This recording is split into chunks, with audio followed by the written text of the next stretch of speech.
Hey guys, what's going on? I'm gonna do a quick review of Halo True switches. Um, you know, the tagline for this video is probably gonna be "Thank God for those other switches." I mean, whew. These things are like, I don't know, they're good in some regards, but not the best, not my favorite. These are actually the first switches I ever bought when I first got into the keyboard scene. Tell you a short story. The mass drop or the drop enter. Yeah, because it's their entry. The drop enter with only one E. That was a group buy. I learned about that keyboard when it was still in group buy. One of my coworkers told me, like, dude, Massdrop's putting out a new version of the alt, or whatever, and it's gonna be hot swap. He said that, and I was like, oh, okay, cool, yeah, I'll probably. I'm kind of at that point. I just started a new position at work where I was typing more. I went from packing orders to doing customer service on the computer, essentially. So, and I didn't actually have a separate keyboard at the time, so I was thinking of getting one, rather than using my laptop keyboard. And everyone at work had a mechanical, and I was like, oh, sure, screw it, I'll get one too. So I joined the group buy for the mass drop enter, or the drop enter, and I didn't really look much into the board, but as time went on and I became more and more impatient, I just started reading every page that they had about the board, and lo and behold, I realized that it wasn't actually hot swap. I was like, what the hell is this? So I canceled my pre-order or whatever it was, and got a Warmare K66 instead, which was hot swap. But I saw that Drop was selling the switches. So the choices of switches on that keyboard, it was a 10 keyless pre-built non-hot swap with backlighting but not RGB, which at the time I couldn't touch type yet. So and I really liked how the keyboards on MacBooks are backlit. They don't have RGB, but they are backlit. So I thought, well, I want a mechanical keyboard with just single color backlight, and that'd be fine. Which is what the drop enter has. So, but yes, anyways, the two choices of switches were Gateron Yellow's stock, which I didn't even know what that meant at the time, but they really did sell a keyboard with stock Gateron Yellows that you couldn't even take out without soldering, and stock Halo Trues, which I was like, what the heck is a Halo True switch, but I'm predisposed to liking the Halo game, so I got the Halo switches, and I saw they were selling the Halo switches, so I was like, all right, sure, I'll try these out. And so yeah, these were the first switches I ever got, besides Cherry MX Blue or Gateron Blue, or maybe they were Gateron Blues that the Warmare K66 had in it. It came with Gateron Blues, which were fine, I guess. I liked them at first, but no longer. And but so I got these Halo switches, and they were kind of weird to me at the time. I'd never really felt anything like it. The only switches I'd use were Cherry MX Blue, Gateron Blue, and Cherry MX Red on my coworker's keyboard. And the Halo switch kind of felt like nothing, didn't really feel like any of those. So I went a pretty long time without actually feeling what an MX Brown felt like. So I had no point of reference. But yeah, this Halo switch, if you don't really know much about switches, it kind of feels linear. What this is, it's a tactile switch, but it has like a super heavy spring. It's essentially an MX Clear with a more drawn out tactile bump. MX Clear has kind of a shorter, slightly sharper tactile bump, and and this one has a more, as it's so famously known to have a long, rounded, drawn-out D-shaped tactile bump. So the MX Clear is like that, and like it goes straight and then goes like that. But the Halo stem is like just starts out like that. If you like, if this is the the key travel. So yeah, the Halo switch, I guess it's meant to be an MX Clear, like a successor to the MX Clear, like an upgraded MX Clear. And I haven't used stock MX Clears. I have used Ergo Clears that I bought off somebody, but I haven't used stock MX Clears. But from my understanding, is the MX Clears have like a 95 gram spring, and these have 100. These are 100. So yeah, and they feel very similar. If you put one of these, or if you put an MX Clear stem into one of these housings, it feels similar, although scratchier, as is almost all as cherries are known for being. But yeah, so these are a very heavy tactile switch with like kind of medium to mild tactility. The other version of these are called Halo Clears, which is not confusing at all. Halo Clears are essentially meant to be like a successor to Ergo Clears, I think, because they have a similar spring weight to what the standard weight kind of is for Ergo Clears, or it's like 65 or something, whatever. So yeah, Halo Clears are Ergo Clears, and Halo Trues are stock MX Clears. That's pretty much my hypothesis. I mean, they're not exactly the same switches, but they're kind of meant to emulate those switches. I think, as far as feeling goes, the tactility is more rounded, and so of course, this is the stem that is used in Holy Panda switches, the original Holy Panda Franken switches. It's a Panda housing with a Halo stem, so it's a Panda with a Halo on top. That's why it's Holy. That's why it's a Holy Panda. I'm sure everyone knows that. But there's really, other than those switches, I honestly wouldn't, other than making your own Holy Pandas, I wouldn't recommend getting these Halo True switches. They're they're remarkably unremarkable. It feels, it's a very heavy and it's just really heavy. It's just like kind of a very strange feeling to type on. And it's not the same kind of heaviness like when I spent a total of like an hour and 45 minutes complaining about how tactile the Zeal Clickies are. It's not like that. These aren't very tactile. It's a really, really heavy spring weight. And if you're not like careful enough, you won't press it. I often miss key presses because I didn't press hard enough, but I don't get tired from typing on these the way I do with Zeal Clickies. It's just a very heavy spring weight. I've heard it said that these are so heavy because it's meant to, you're meant to not bottom out. You're only meant to press it down, overcome the tactile bump, and then let off. Nah, man, I don't do that. I bottom out. But I've heard that that's like kind of was the idea behind MX Clears as well. I don't know, but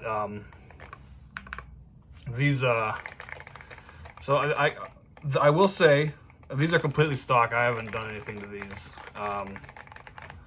Yeah, I'm not really sure if it would be worth doing. I mean, they would be better if they were lubed. I don't know if I can film these because these use Kale housings rather than cherry style housings. So it's like the housing of a box switch, but it's still a regular stem. Here, could I have a thing here?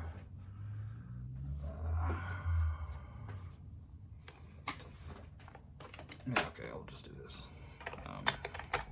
So yeah, as you can see, it's a non-box stem, but it is. If I were to take that out, you would see it is a Kale box switch housing. But I mean, they're not terrible. I've been using these all week, and my main issues are the sound, really. I've got these are pretty decent keycaps for sound, so they kind of give it a,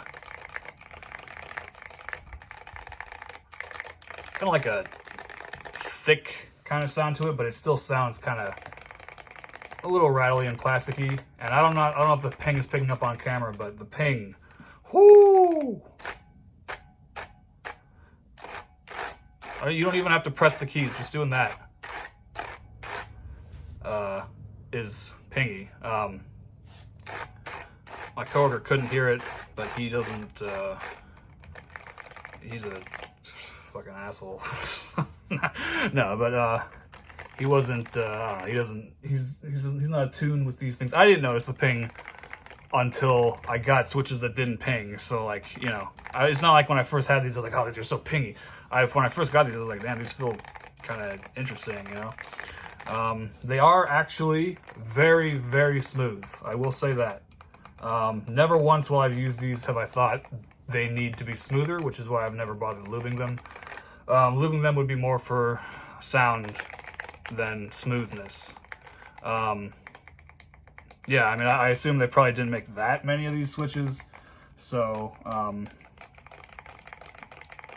the molds didn't degrade in the way that Cherry molds do because they make so many switches, and so they stayed, you know, nice, and the materials are nice and solid and smooth on the surfaces.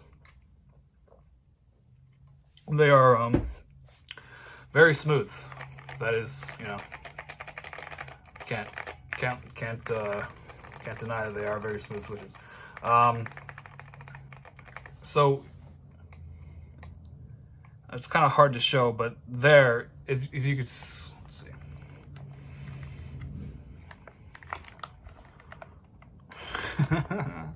Okay.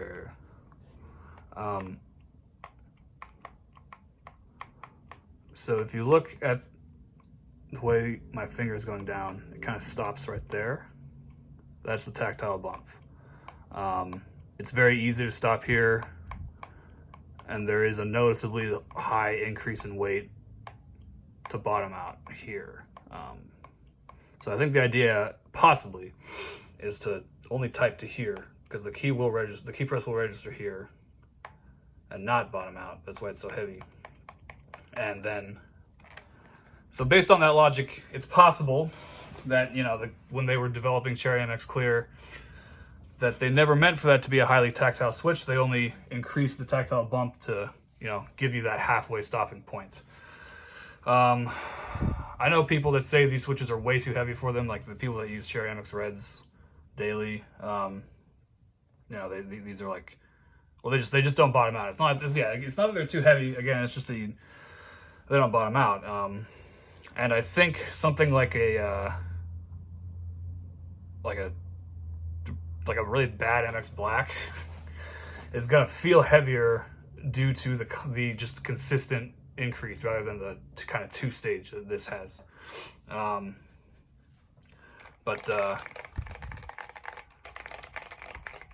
Yeah, I mean, these are decent switches.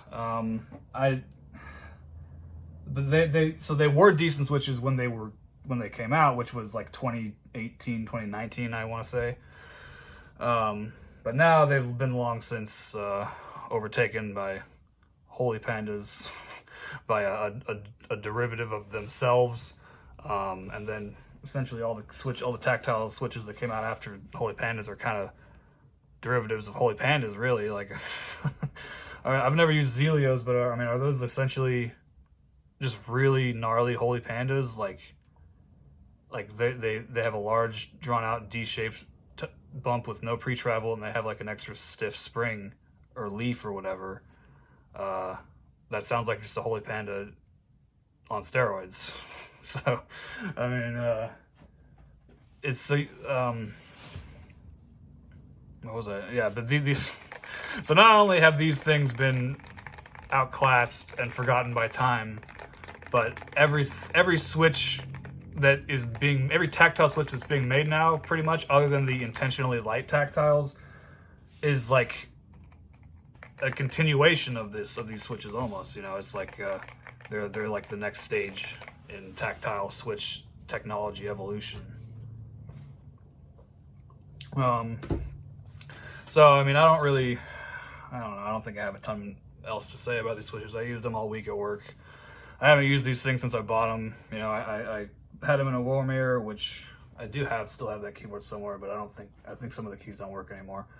And then I got box Jades after this, so that was a good, that was pretty sick, you know, honestly, bro. And then I got just some more stuff. I think I got Ergo Clears after that, and I got MX Blacks, and I got box Chinese greens, which I may try to do a video to explain the differences there someday.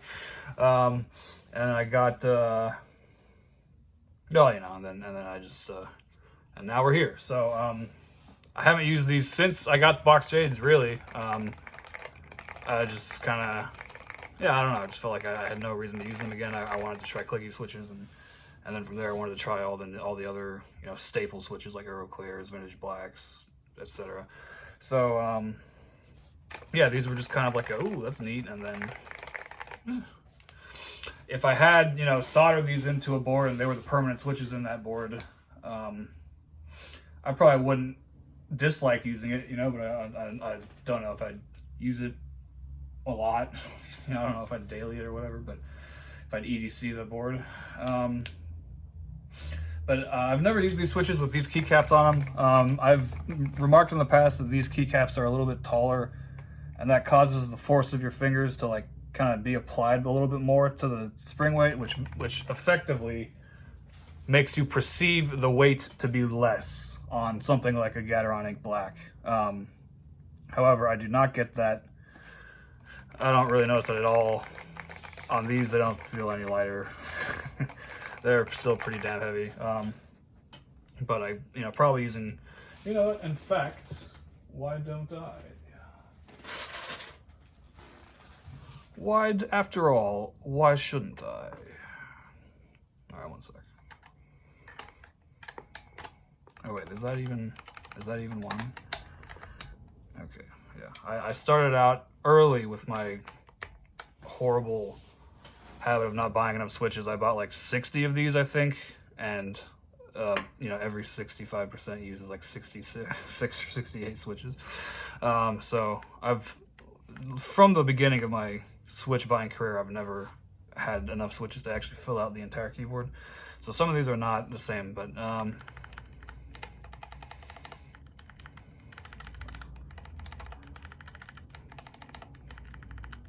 this one feels just ever so slightly heavier. Like you feel the weight a little bit more directly because your finger is closer to the source, I guess.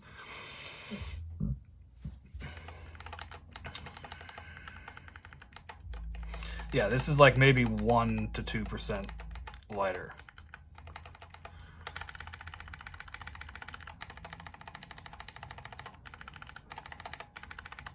It's a good demonstration of the difference in sound between the two profiles too. I mean, look at that difference in height. It's like literally half.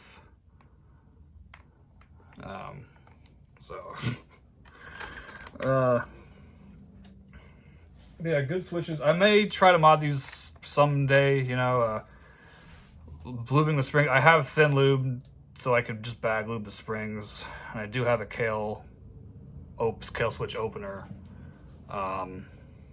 So, I mean, yeah, probably the only situation that I would ever use these again would be if I were to mod them. Definitely want to get rid of the ping. And as far as sound goes right now, it's kind of like, it sounds like one of those really good pre-builds that have been coming out lately, like those astronaut themed ones that have like the different colored keycaps and stuff. Those all kind of have a somewhat deep sound, but it's hollow, which I intentionally hollowed this keyboard, so I guess I shouldn't. But it sounds a little hollow and a little plasticky, and there's a little bit of spring, there's a little bit of pinginess to, you know, it. And this is essentially the same thing. It's a hollow plastic case with, you know, dry stock switches that have that kind of crispiness, the crispiness that you get from dry lube or like completely dry switches, like just that full plastic on plastic collision with nothing. The lube acts as like a dampener, you know. What the hell? And you don't get that if the switch is dry. And that's what all those pre-builts kind of sound like and feel like, at least in the videos. I don't have one, obviously, but it's got a bit of a, it's, you know, it's a relatively deep sound, but there is like kind of a high end, kind of a, I don't want, not clack, but there's a bit of a clack. It's a deep sound overall, but there's a mild clack to it.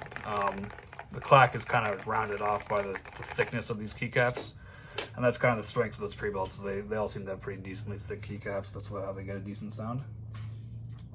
So as a beginner, this is fine, honestly. It's smooth. It doesn't need lube for smoothness. It needs lube for sound only, and the sound, you only really notice that if you're a fucking snob. If you're a keyboard elitist gatekeeper like myself. But I don't know, if I were to rate these switches, they're alright. I don't know what kind of number, but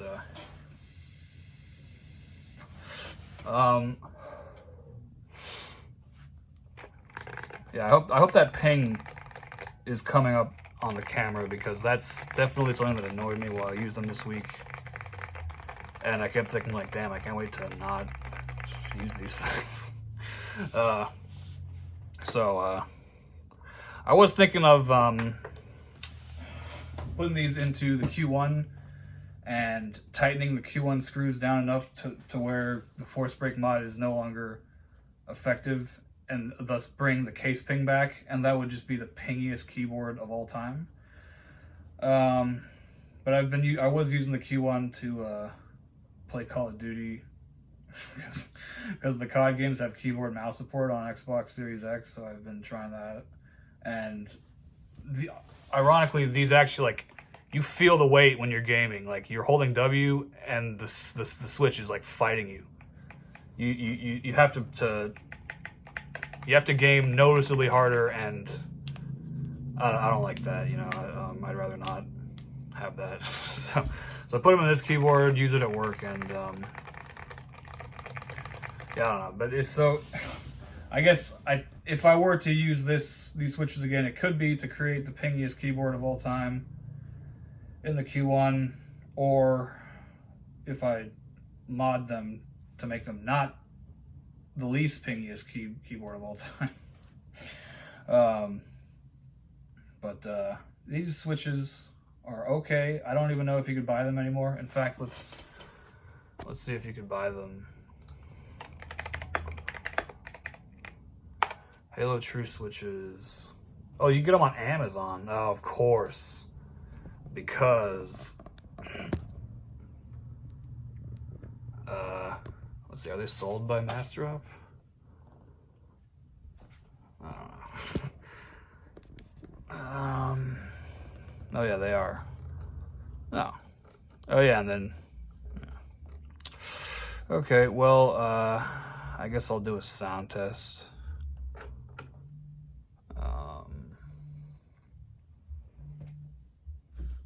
Yeah, I'll do a monkey type, and I can do actually create an account on monkey type, and it's sometimes I place in the daily leaderboards and I get a shit ton of XP for turning in the rewards. So I think I have one. Yeah, I have one that I haven't claimed yet, so that'll be like a like the extra special treat at the end. Oh wait, hang on, I gotta, in order to do a true sound test, I gotta put I gotta put rings on, like you know, the cool guys do. Let me just get you know, nice and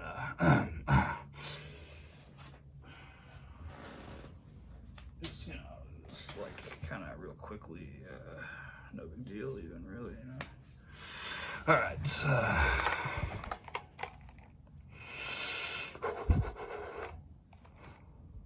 Oh wait. This is the mouse.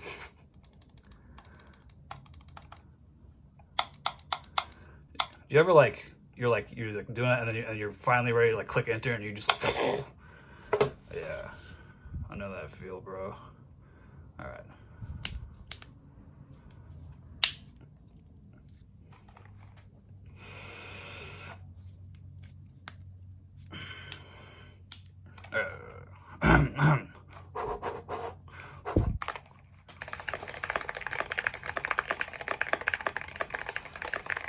Oh my god, what the?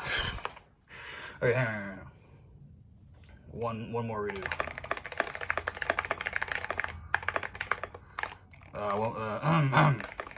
Okay.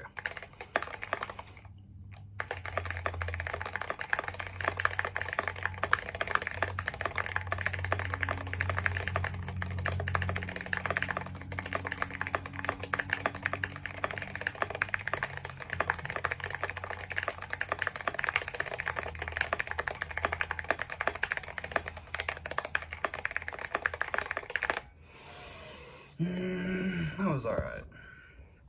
125. I guess here you might prefer to see this rather than just stare at my hands, because you've been doing that for a while now at this point.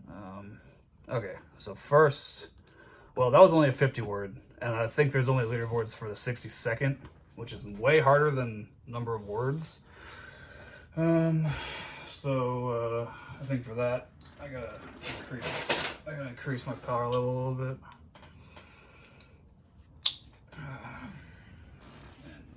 Let's see, where's that one?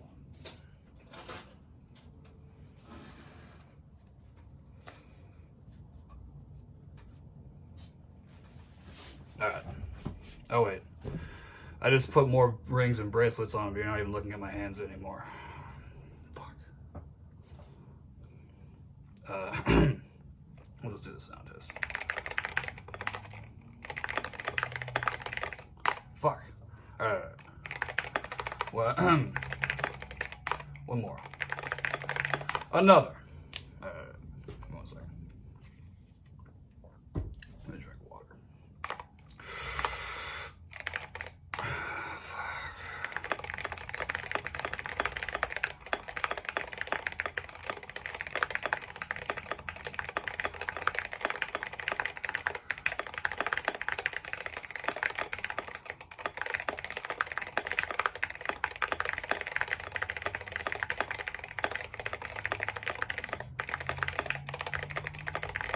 Damn it.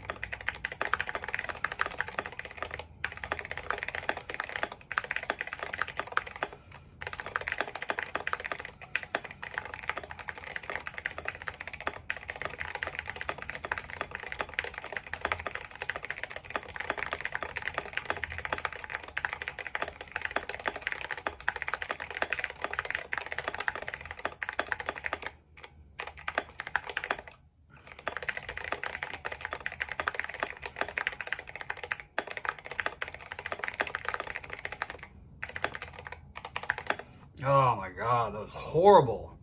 But I'm pretty sure that monkey type is on a different time zone than me, because there's no way that 112 got me 54th place at 5:02 p.m. If this truly is an actual daily leaderboard. So this must be the morning of whatever time zone this leaderboard is set to. That's not the first time this happened. One time I got like 43rd place or something. I took a screenshot. Yeah. Okay, but here's the oh yeah, okay, look. 1 hour ago, can I, damn it, no, okay, well, just look at that. 1 hour ago I got 470th in the 60-second English leaderboard, but that means that midnight for them is 4 p.m. Pacific Standard Time, or daylight time, or whatever it is right now. So I don't know what kind of time zone that is. Or maybe it's not at midnight. Maybe it is at 4 p.m. Who knows? All I probably need to do is look up where. Okay, yeah, contacts. Jack at monkey type.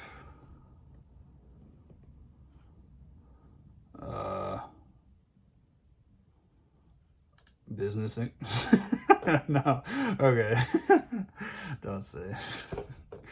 Yeah. Okay. So how much monkey XP did I get on my 470th place? We're about to find out.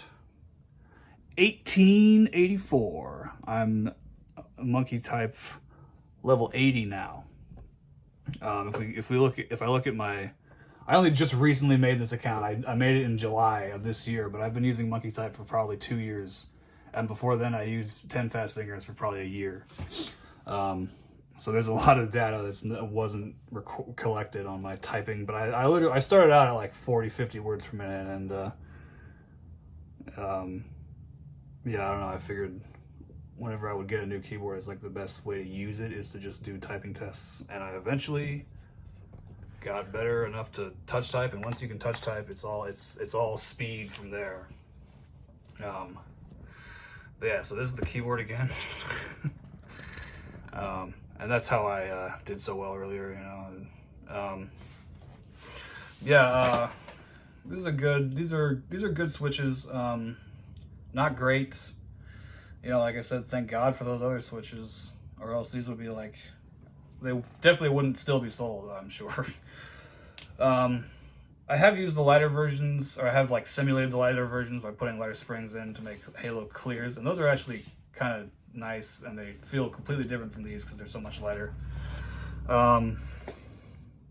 So who knows, maybe a Halo clear, lubed Halo clears might actually be like, you know, based in red pilled or whatever. But okay, that'll be it for the Halo switches. Just like a small update on myself. I went out of town like a couple months ago, and then I got COVID when I came back, and I've been just like slowly recovering. And the whole time I was sick, I couldn't even imagine taking a switch out of the keyboard. That just sounded horrible. So kind of fell out of the keyboards hobby for a month or two. Didn't really do much, but I'm back now, and I have more stuff to do videos on. Just got Boba U4Ts from Swag Keys, I think. These are very nice. That'll be one of the next videos, and I know you'll be real excited. But do you know what this is? Look how shiny it is. Yeah, this will probably be one of the next videos as well. Yeah, I was kind of getting a little jaded with keyboards. I've mentioned in the past that it seems like a lot of hobbies, kind of the end game of hobbies is when, or like the market for a hobbyist product is when really, really like inexpensive, but only slightly different variations of the same product are just like becoming mass produced. And it, you know, it's great because it makes it easier for the average consumer to get a hold of everything and enter the hobby, but it just kind of floods the market with boring products that don't really stimulate the end game users. And I've kind of, the same kind of thing has happened to me with some of my other hobbies, such as knives. In the last 5-10 years, there's been a huge increase of, you know, mass-produced, decent quality, but mass-produced Chinese knives, which with, you know, honestly pretty substandard designs that don't look very good, but they still check all the boxes that people are looking for in a knife, in a modern Reddit knife. And that would be titanium, high-end stainless steel, ball bearing pivot with a flipper. This is a good design from Zero Tolerance, which is an American company, which has nothing to do with Chinese versus American. I myself am Chinese American. I'm half Chinese and half American, not Chinese American. But the same thing has already happened with keyboards. Like every keyboard was already like manufactured by a Chinese company to begin with, but now Chinese companies themselves, you know, are just, it's like every keyboard company is Chinese. And this is coming across as really racist.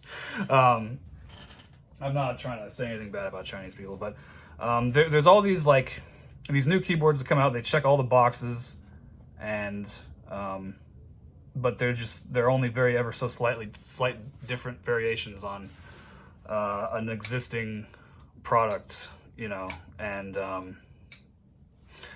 there just hasn't really been anything that comes out that's really been exciting. And I think that's kind of been reflected on YouTube as well.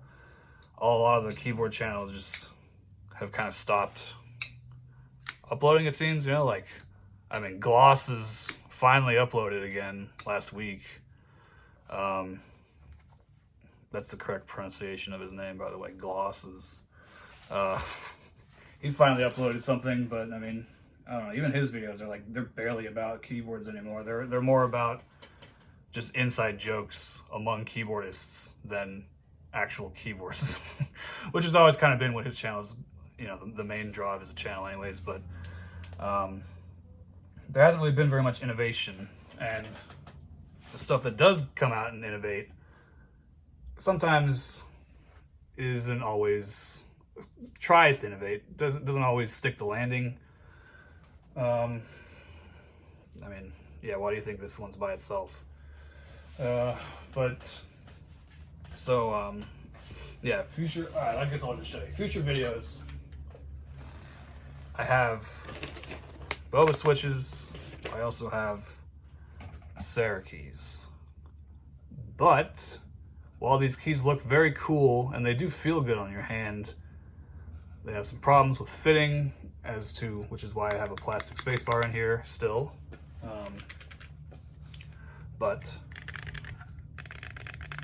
they do sound pretty good, so, and they look pretty cool.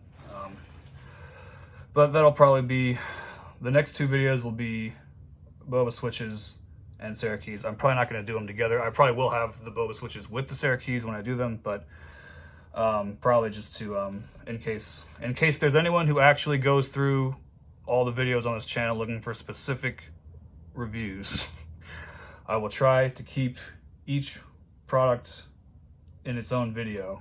And if I do cover multiple things in one video, I'll try to, you know, at least favor one and expand upon the other in a follow-up, maybe. I still have a custom keyboard and a GMK set coming in the mail. They're not coming in the mail, they're still being made. That was going to be another thing that I wrote like a really negative script at first. I don't call it a script, but just I wrote about a bunch of really negative stuff just overall about the keyboard hobby and whatnot. But I would think I was still like just kind of sick from COVID and being really negative overall. So I was complaining that, you know, just the Group Buy model is just horrible. And, you know, I've spent like $750 on keyboard Group Buys this year, and at the time of writing that, I hadn't received a single thing, with barely any updates about any of them. But the Sarah keys did arrive today, so, you know, I guess that's all right. You know, the GMK set will come when it comes, and the keyboard, the Ramas, will also come. You know, it's just like, imagine paying $400 and that for the right, just for the chance that muscular dystrophy, no, just for the chance of being able to wait a year. Imagine paying $450 just so that you can wait a year for something. It's, you know, no. But that's another reason that I have not bought anything else keyboard related. It just, I can handle the money costs, but the time it's just not, it's not worth it, man. These, incredible. These came within like 3 days. They came from Korea, I think. I had to pay $20 for shipping, but I also got one of these things.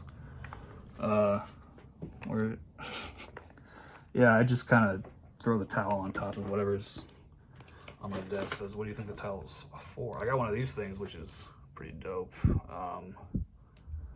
Stem holder. They have like what they call the jeweler's claw, which has like the prongs which hold the stem, and I have two of those because I fucked one of them up. But the prongs don't hold on to the cross stems that well, and I have flung probably 5 to 10 stems just across the room on accident because the prongs were holding it, and then they just like it like came loose and they just went flying.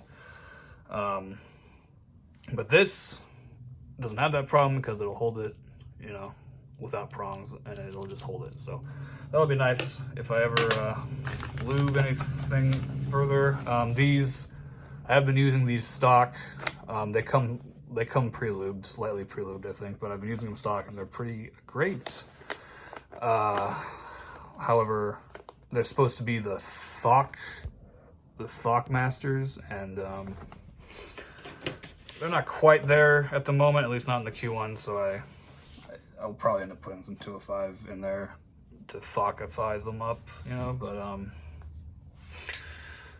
people say that you don't need to film those switches, and I am a big, you know, advocate for you do need to film switches, so I'll be the judge. I find it a little hard to believe that you can make a switch with 0 gap in between the top and bottom, but we'll see. All right, Halo switches, they're okay. Would I buy them? Probably not. The only reason to buy these is because unless you want a really heavy switch or you really like the Cherry MX Clear, I think these are basically a smoother MX Clear with, you know, probably a slightly deeper sound signature. Cherries are kind of clacky. Cherries are kind of dry and clacky sounding, especially when they're dry. But the main reason to get these would be to use them to make Holy Pandas. But there's really no reason to do that either. You could buy Glorious Pandas. You could buy Boba switches, which feel very similar to Glorious Pandas. You could get, you know, Zelios. There's lots of Duroc T4 linears. There's lots of all those weird named switches. Basically every tactile switch that comes out now, every high tactility switch that comes out now is essentially a Holy Panda. You know, I guess it is kind of like, this is like it's like the origin of modern tactiles, but I don't really see much reason to use these, honestly. They're okay. I mean, yeah, they're not bad, but they're just not really worth using over something newer. So unless you find a deal on them, I would probably not bother. Yeah, I think I gotta like rearrange my switches now to get those Syracuse to work on a board. So that's why I wanted to make this video real quick at 42 minutes. Just so that before I took the Halos out, because I'm probably not gonna put them back on. All right, thanks for watching.